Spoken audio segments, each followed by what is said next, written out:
Welcome to our channel, ladies and gentlemen. There is a revolution that is looming in this country, and when it will finally happen, it is one that no weapon will block. I'm saying this because I have seen a kind of rebellion that is emanating from the very people who supported this government. You know, this government was voted largely by the youths because William Ruto crafted a narrative bordering between the hustlers and the dynasties. And he categorically told people that Uhuru Kenyatta and Raila Odinga were born and bred in state house, and they knew not poverty, hunger, and the predicaments of life.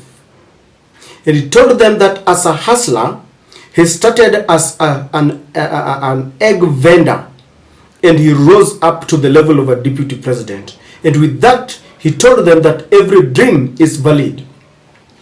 Now, the very youths who voted for him are largely regretting, and they are coming out to tell us just how much they were duped into voting for this government.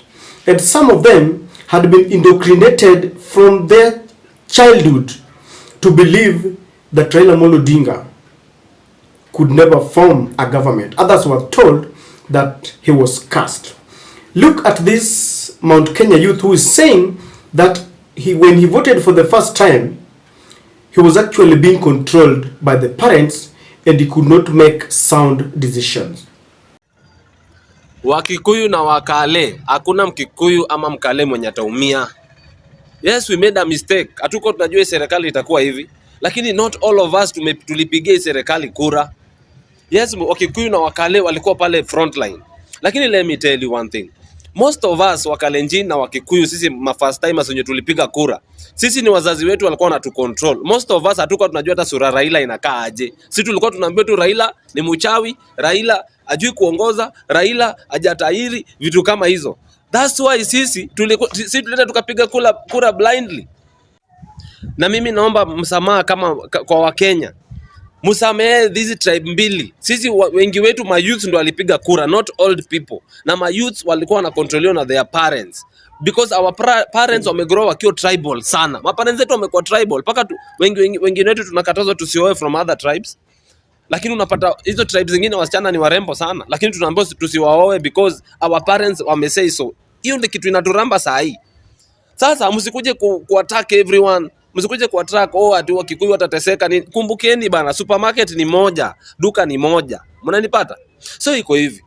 The moment tuta reason pamoja, tuone tutafute solution kwa hii serikali venye tutafanya, hivyo ndio tutasaidika. Lakini mkikaa nyuma, mmekaa mmerelax, mnasema ati Wakale na Wakikuyu wataumia, hiyo ndio kwa maana mse mwingine anapata power. Anaona hakuna watu wengine wawezi ongea, tumewafinya. Tribe moja tu ninaongea, wacha niwafinye. Lakini Wajaluo, Wakikuyu na Wakale na hizo tribes zingine zikiungana, at least it brings sanity. It brings sanity kwa hii government. Hiyo tu kitu mimi nataka kusema. Tusikuwe maadui wa wenzetu. Tujaribu ku reason pamoja. Unanipata? Sababu hii government ni yetu wote. President, hakuna president wa Wajaluo na mwingine. President ni mmoja. Zakayo ni mmoja. Zakayo anachukua tax kila mahali. Unanipata? So hii mambo ya kusema sijui itawaramba, ishawaramba, hiyo ni manze ni nonsense bana. Hiyo ni nonsense. Hiyo ni nonsense. Wakikuyu wengi niliwaambia walipigia Raila kura. Ni kura ziliibiwa. Umenipata? Kura ziliibiwa sababu ma agents walilipwa wakauzana. Hivyo ndo kulienda. Hivyo ndo kwa ground kilikuwa inasema. So maji shamwagika. Haiwezi zoleka. Sasa solution ni nini? Tuungane, tulete brains zetu pamoja, tuone vile tunaweza pata solution. Urging you please, tusiingie kwa watu ya mifanano. Mtu ambaye wana worship mambo ya dunia hii, usiku na mchana wako kwa waganga. Yeye mwenyewe siku nyingine alisema ati mnaomba kila siku ni kuomba. Can't you follow this thing? The statement ya Raila mvote mpaka mwisho. Mjue ni mtu gani mnatukumua na Uhuru. Hiyo mpangilio wana Kenya mkataane naye. Si tukae na amani na tukae tumejipanga. Na ninakuomba wacha deputy president alone. Anaomba kura. Na si lazima angoja tumwachie. Wana wachiaga nani? Nani alikupea kura ya kuachia watu? Iko kura umeweka Katundu kwa sanduku utaenda kuletea watu na uwape. Si labda ile mnapanga ya wizi. Machifu yote mmemobilize machifu. Madisi wote, county commissioners wote. Do you know those people are not liked by the people on the ground? Mumeokata hiyo watu yote ndio napigia nyi campaign.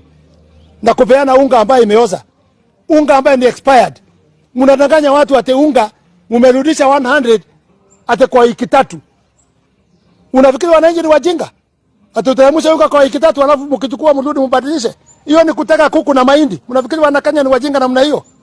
Hata mkifanya hiyo kwa hiyo siku miezi umesema siku 40. Alafu naye nini, sukari iko wapi? Mafuta iko wapi? Mchele iko wapi? Sabuni iko wapi? All these things we cannot manage as Kenyans. There's a problem.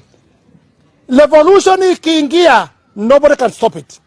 There is a revolution in this country coming. Nyinyi muangalie mawingu vile naenda. Na tuko pamoja. Wewe Uhuru umeshindwa na Wakikuyu Central, umekuja kutabataba sasa hapa Rift Valley na kuinsight watu. Unaanza kufungua project by project by project. Kwani hiyo project ni ya nani? Hakuna pesa ya mtu hapo, hakuna pesa yako hapo. Those project ni jasho ya kodi ya wana Kenya. Hakuna kodi yako peke yako iko hapo. Ni kodi ya wananchi ya Kenya. Don't lie people. Opening project ni yao na ni haki yao. Wacha kutuletea. Kenya tukae na amani. Wachane na hii watu wapende Mungu na wajui mambo ya nchi. Wachane na hawa. Asante. Having listened to the two speeches, so the two videos, and I gave the two videos deliberately so that you can juxtapose them. One is from a youth from Mount Kenya, and he's saying that they were told Raila is a mganga, Raila is not circumcised, Raila cannot make a good government, Raila is old and all that. The other one is from an old man who should discern and guide the youth properly. And as you can see, Kimani Gunjiri was at the forefront perpetuating lies and rumors. And he was telling people that Raila is an antichrist. Raila cannot make a good choice. Ladies and gentlemen, you know, if I give you an opportunity to narrate all the lies that you know that this government used to get to power, the list is endless. Recently, in fact, Kenyans have now resorted to going back to the archives and they are retrieving all the deceptive means that this government used. Women being told that they will provide diapers for the first 3 months when they have babies. Teachers signed a charter. Youth being told they will be given some slot in the government and all that, that the government will be that of the youths, of the hustlers. All these things, if you scrutinize them, they have now come to pass that they didn't happen.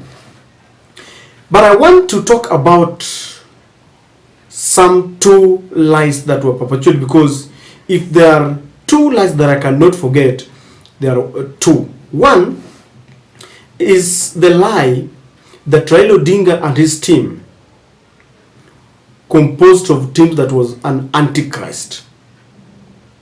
And it is very painful that in some churches there were portraits of William Ruto and Rigathi Gachagua, and they helped campaign for William Ruto, telling the people that Raila could not be elected because God had rejected him. And I even remember on their inauguration day, there is a choir that I love that was invited. Maybe they didn't know. Zabron Choir. Tumetoka Mbali, that is the song that that was playing to show the people that they had gone through tough times to reach where they were.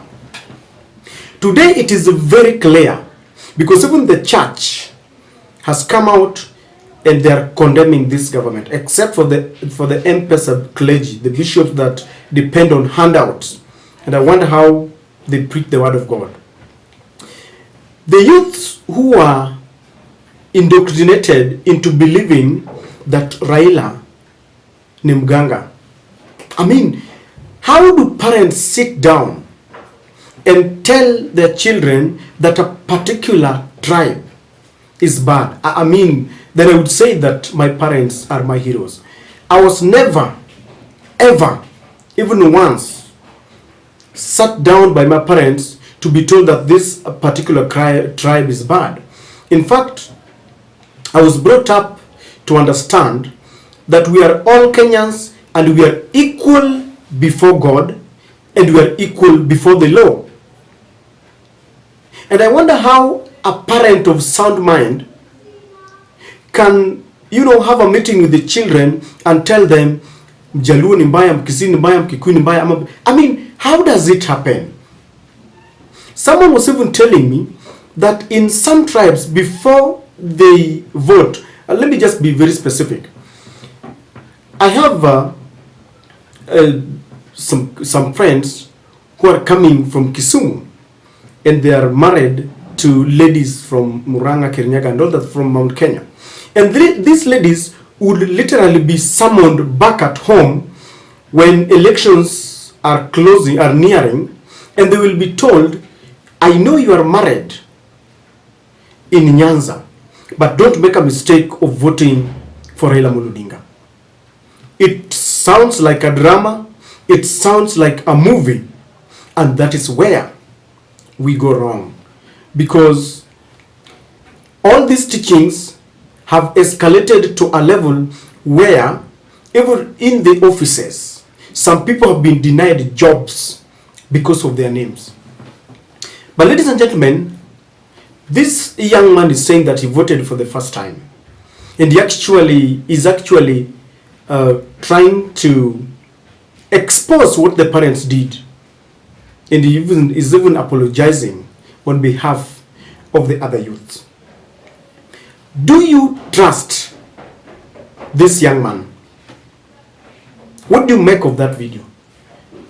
Because if you ask me, when I listened to Kimani Ngunjiri and I listened to this man, to the boy, I understand that there is a certain age gap, an age group that was being led by negative ethnicity.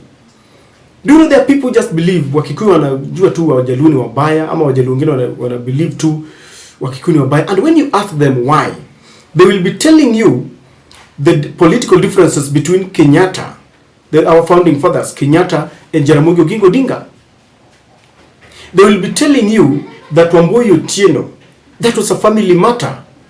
The Otieno family, Wambui and Otieno, how the controversy of where Otieno, SM Otieno would be buried, how that, the case dragged in court with all the lawyers. And that is what someone has, that is what they have in their heart.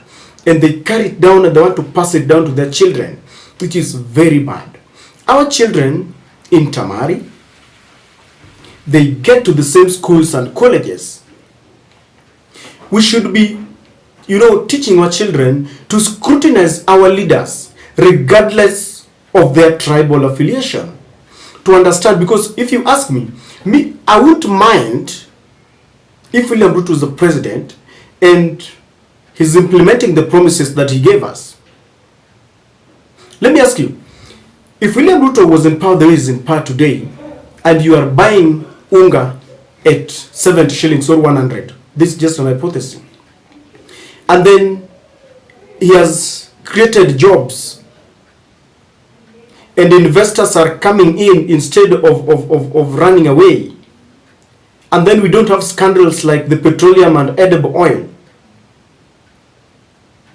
Basically, if the cost of living had been reduced, would you mind who is the president? I can assure you that many would not mind. Because by the end of the day, governments take taxes. Everyone. Whether you supported the government or not, people are deducted. People are taxed heavily. but they don't have value for their taxes. And this is the reason why people fight tooth and nail to get into offices. Anytime someone forms a government, it is turned to be, it is our time to eat. And that has been our problem. A government of inclusivity, where when you have a cabinet of maybe 15 people, then you distribute them equitably, not equally. There's nothing like equally, but equitably, where even if you want to reward those who voted for you, you will look at the face of the cabinet and you realize that this is the face of Kenya. Not like today when we have two tribes dominating that cabinet in the parastatals and everything. Let us learn, because it is not enough to tell people what happened, how youths were indoctrinated. It is not enough to apologize. Have we learned as a lesson, as a country? Have we learned any lessons? The reason I'm asking, I'm really concerned because the other day, when members of parliament went to William Ruto and told him that we are not popular on the ground because of the high taxes, William Ruto answered in a very funny manner that you don't have to be popular all the times. You have to be popular at the right time. And many have interpreted this, sentiment to mean that William Ruto will do everything that he wants, and then come 2026, he will reduce all the taxes. And because Kenyans are as forgetful as a warthog, we will all buy into the lie and the fallacy. My point is this: let us not teach our youths negative ethnicity. Ethnicity is not bad, by the way. We can learn from our diverse cultures. But when we use it in terms of promotion and job and all this, look at where we are today. We are here because some people are duped. They are now regretting. As they say, regrets are grandchildren. They come later. The first mistake, like for the young man, is never a mistake. To err is to man. But when you repeat that mistake, there comes a problem. Someone was telling me ya kwamba mtupatie mtu mwingine, hatutaki Raila, sisi hatutaki Wajaluo. Those kind of sentiments still remind me of a people who are lost. As I said, I won't mind who is on the seat as long as we are getting value for our taxes. One of the subscribers on this channel was telling me that in Europe people are heavily taxed, but when you go to hospitals, you will see value for the money. Medicine and medical facilities are there. The infrastructure is well established, that even the schools and everything, when you look at how your tax has been, used, you will be happy and you will be very much ready to be taxed. Hii yetu unalazimishwa, and at the same time you don't get value for your money. I sympathize with the youths who are duped, but have we learned? That is the question. Because if we have not, then we will continue in this quagmire. We will continue recycling our mistakes every day. I don't know what you think, but those people have been placed in places of authority, or the elders in our society, should do a better job. I don't know what you think, but that is my take.